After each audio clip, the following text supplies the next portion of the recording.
And you're talking about the AI situation, which we thought we were dealing with yesterday when the Prime Minister was addressing the conference at the QE2 Centre, and it went in a whole different direction.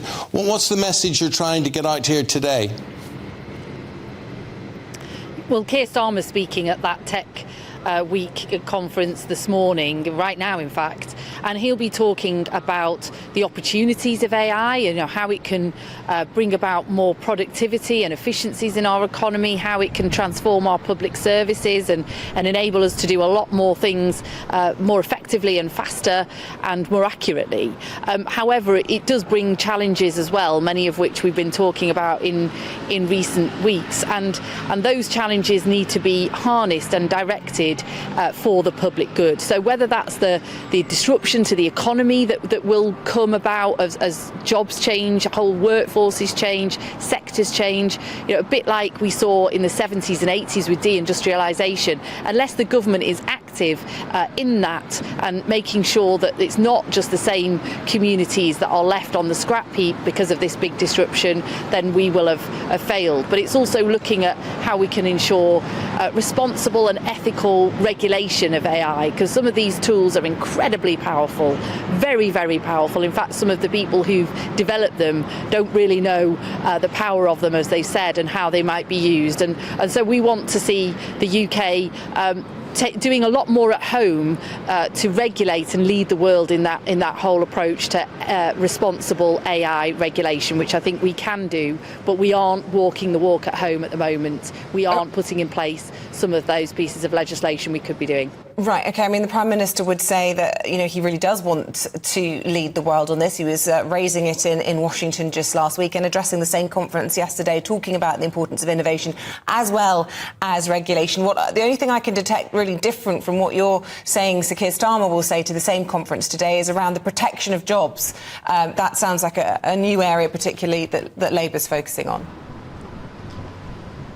Well, that is a big area. But first of all, let me just take on what you say about Rishi Sunak. This government produced an AI white paper 2 months ago. It's already completely out of date. Even the Prime Minister recognises that, because it ducked all these big questions about regulation. We've got a data bill going through Parliament at the moment. All these systems are built on data. It doesn't even mention AI, and there's no real strategy there about using data for the public good and bringing about responsible AI. We've had the online safety bill, the last bit of digital regulation that we had. It's taken 5 years. It's still struggling through Parliament at the moment, and the government watered it down massively at the last minute. So our track record at home, our actions at home, do not befit the rhetoric of what the Prime Minister is trying to promote around the world. But yes, your other point is absolutely right. We feel very strongly that these big moments of change in our economy, these big disruptions, you really do need a Labour government that is active, working in partnership, prepared to intervene,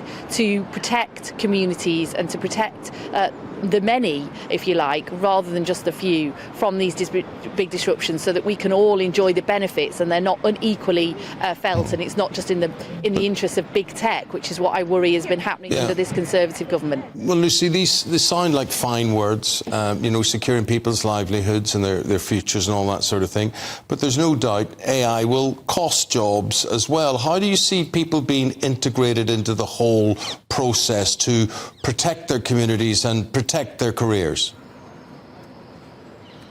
Well, absolutely. You're absolutely right there, Eamon. There will be massive disruption. Lots of jobs that are being done at the moment will be being able to be done more effectively by automation and by AI. And that's why you've got to have a whole economy approach here. You've got to have a plan to reskill people, because most of the jobs of the future, if you like, these opportunities that will come from AI will be done by the current workforce, not a future workforce, but by today's workforce. So we need a real strategy on skills, and Keir's going to be saying more about that this morning. We need this approach to ensure that that communities, that those same communities benefit from the new opportunities, and that's why you need an industrial strategy. You need a plan for the whole economy that the Labour Party has been developing. This government hasn't got that, to ensure that the new jobs are created in the same communities, in the same places, and for the same people, who are then able to be reskilled and access those new jobs of the future, and that we don't, as I say, just see all the benefits going to a small few, while it's the many that pay the price for it. And that's why we need this whole approach that I think the Labour Party is putting forward, and it's not the approach we're seeing from the government.